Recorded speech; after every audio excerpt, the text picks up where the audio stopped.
Hey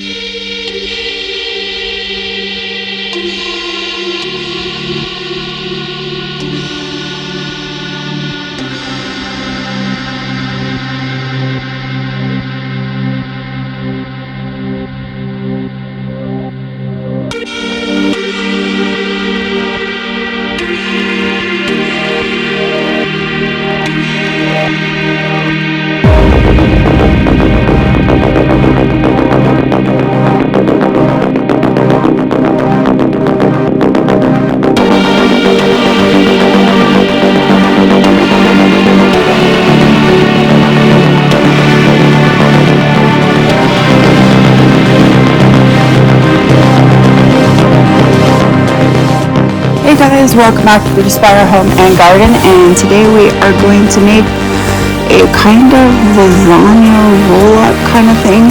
Got the idea from one of the restaurants that I used to go to, and so I wanted to make my own homemade noodles today. You could use whatever kind of lasagna you wanted to. I'm gluten-free, so I use a lot of gluten-free stuff. Sometimes I'm dairy-free, sometimes I'm not. Depends on how I feel that week or that day. So basically you want to sift your flour. If you are using a gluten-free flour like cassava, what I'm using, I also use a tapioca starch, which is actually made out of the same thing, but it's also processed differently. The combination of the two makes a wonderful type noodle. If you are a person who can handle gluten, then I would use a salmonella flour, I think it is, a salmonella flour or whatever it is. You can still use the same recipe if you want to. As far as the egg content though, I am using a lot of flour today so that I can make my meals for 4 days. If you have 4 people, this is probably good enough for that, or about 5 people-ish. That would probably work for the same amount of people. As you can see, there's a bunch of leftovers in the strainer, and so that's what I'm trying to get rid of because they didn't get chopped up all the way. And it makes it light and fluffy and airy so that it's easier to work with, and it comes together a lot better too. The tapioca starch in gluten-free recipes actually helps with the binding process also. So a lot of times that's what I'll use. If you guys are interested, you can still get whatever kind of noodles you want at the store and just roll them up and put them into a pan. I would probably, if they're fresh noodles, I would not do water first, but if they aren't fresh noodles and they are actual hard noodles that you put in water and boil them, then I would probably think about go ahead and boil them first before you start making this recipe. So basically you want to get everything mixed up, and that's why I'm using my hands, and then you want to add a bunch of eggs today. I think I did like 4 cups of flour today, and then I also used about 6 to 12 eggs, and that usually depends on the moisture in the air. Is quite hot yesterday in the 80s, so it tended to use a lot of the moisture up, and so I basically started to put this together and then found out that it was just easier to mix up real fast and then dump it out on this, try to mix it up one by one, and then that way I could make the dough come together, and they still look like a noodle, and they almost have a different texture though to them as far as noodle wise, but they really do taste really good. They actually have a crisp to them, and when you make them with regular noodles, they'll have a crisp to them too, which will make it quite nice. I really liked it. You do need to set your baking temperature at 350 right before you're getting ready to roll them up. I did roll them up and put them into little slices. That way they could be long like noodles would be. They don't have that little flirty, curly edge on them. You would have to get a special tool for that, and I didn't have that today. And also, I'm running on the cheap anyway because of finances. This is all stuff that I have laying around. So basically I am going to add a couple eggs and then mix together. I'm sorry, I'm having problems with my camera, trying to get it to stay straight. Today it doesn't want to stay still, so I'm adjusting it a billion freaking times.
So basically you're going to work the dough and use a lot of the flour to help it so that it all comes together.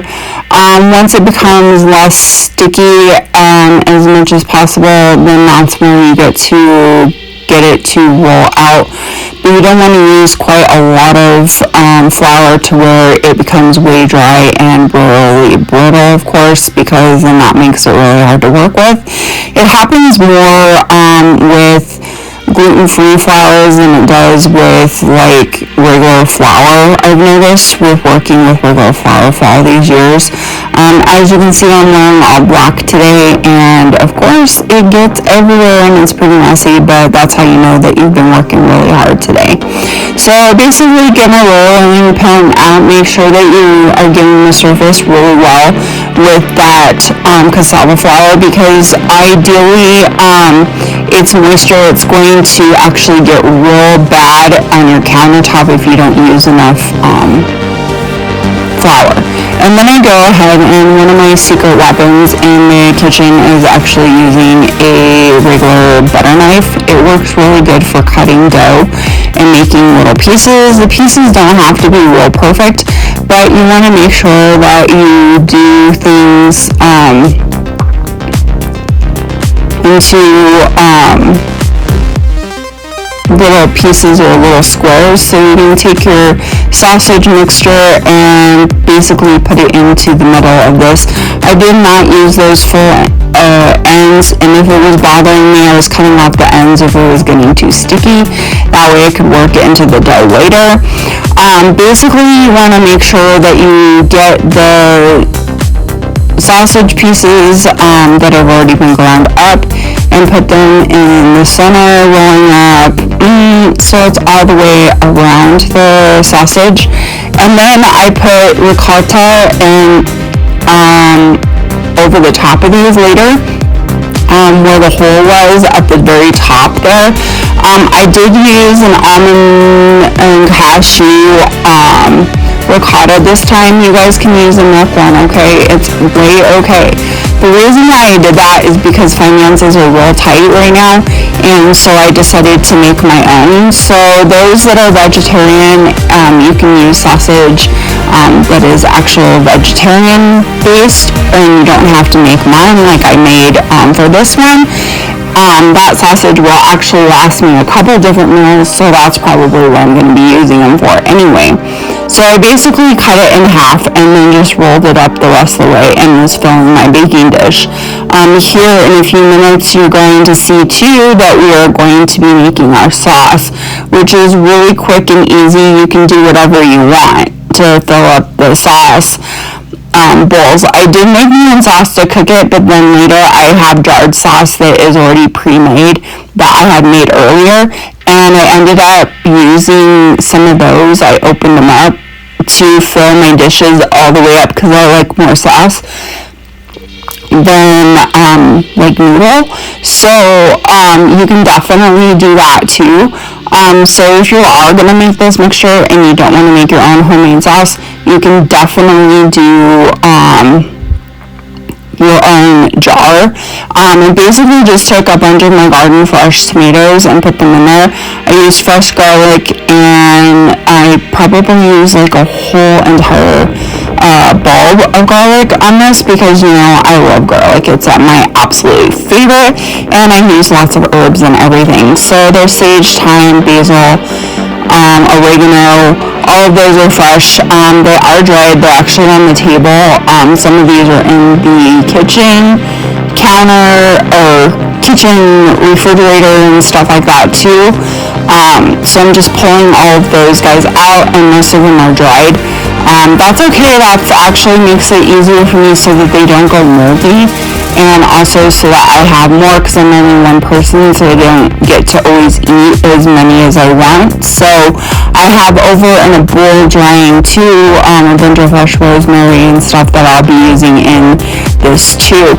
I put some salt in there, and then I think I put in 1 can of tomato paste later on, and that actually makes a thick sauce that can go at the bottom of it so that it can boil too.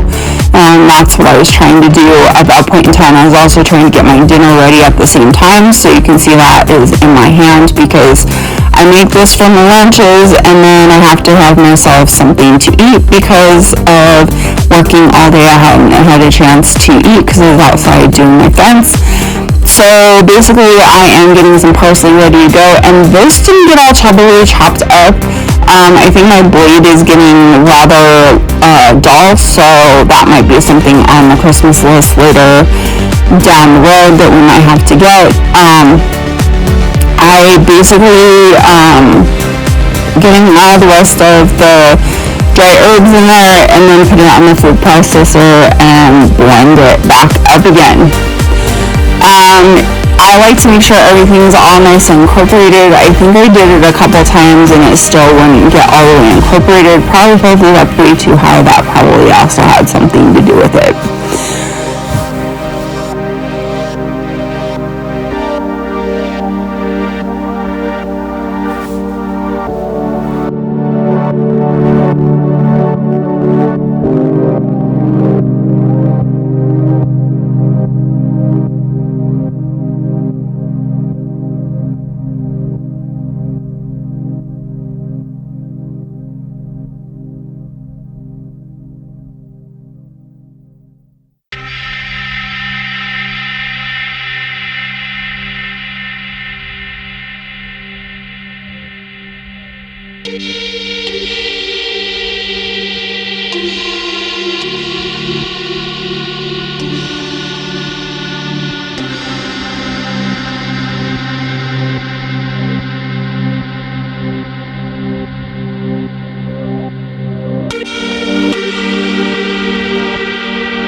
basically I just dumped out everything in there, and then now I'm using my almonds and my cashews to make a ricotta that you can make that is vegan.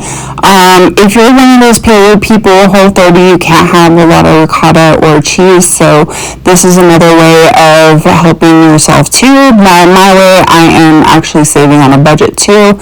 So what I did was I put some of the water that it had been soaking in, and it had been soaking there for about a couple hours, and it's hot water.